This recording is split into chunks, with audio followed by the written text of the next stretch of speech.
Transient Shaper is Neutron's other dynamics processor. I assume most people know what this kind of effect does, but just in case, a Transient Shaper is a dynamics tool that's set up to allow the user to specifically target the attacks and releases of notes. With a regular compressor, tweaking the attack and release values can either punch up transients or soften them, and either tighten up decays or extend them for more ring.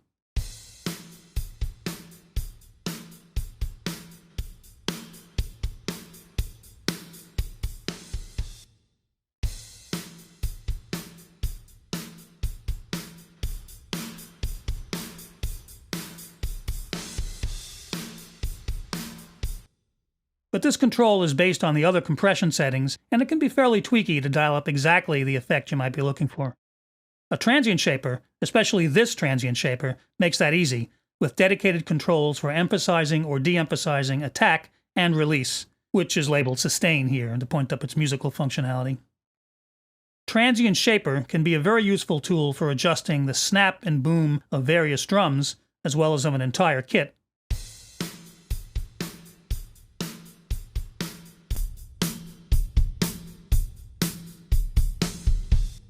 It can also be extremely helpful in shaping a bass to get it to sit well in a mix.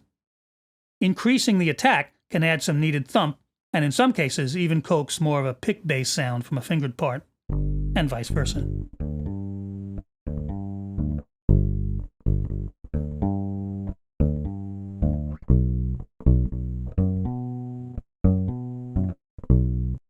A regular compressor on bass can be utilized to add some sustain, but here you can more specifically target that aspect of the sound.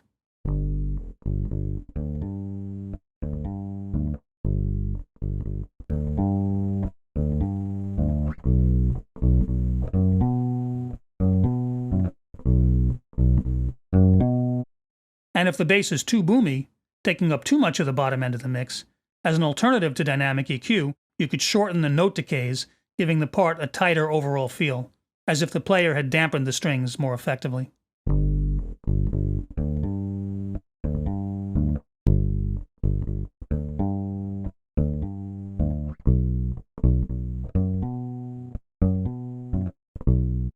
As with all the other modules, Transient Shaper can be run as a single band processor or in multi-band mode.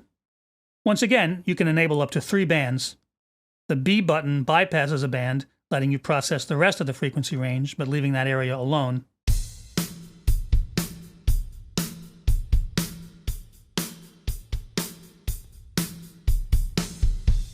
And the S button lets you solo the individual bands to get a better sense of what portion of the overall signal is being affected by that band.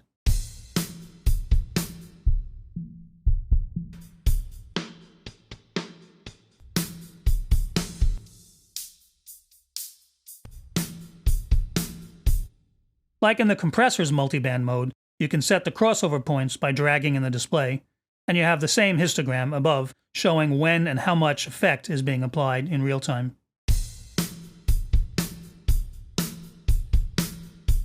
Having up to 3 bands can be especially useful on sources like a full drum kit, where it can let you apply different degrees and types of processing to the different drums and cymbals in the kit, optimizing each band for a particular task. For example, I could add some boom to the kick drum by setting the crossover so the lowest band affects mostly just that drum. And then I could add a little punch to the snare, also tightening it up a bit, while adding even more snap to the cymbals.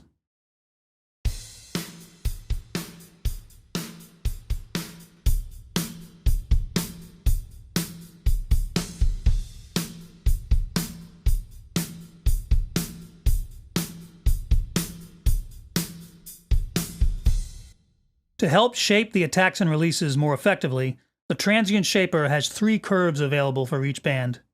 Sharp accentuates the changes, giving, for example, attacks more punch at a given attack setting, while Smooth makes for a more subtle enhancement, again at a given setting.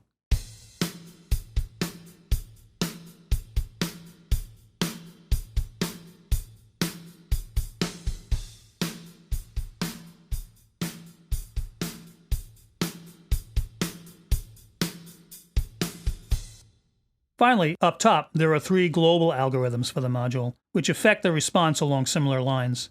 Precise makes for tighter sounding attacks and releases, while Loose provides a softer overall envelope. again with the same settings below. Naturally, balanced falls in between.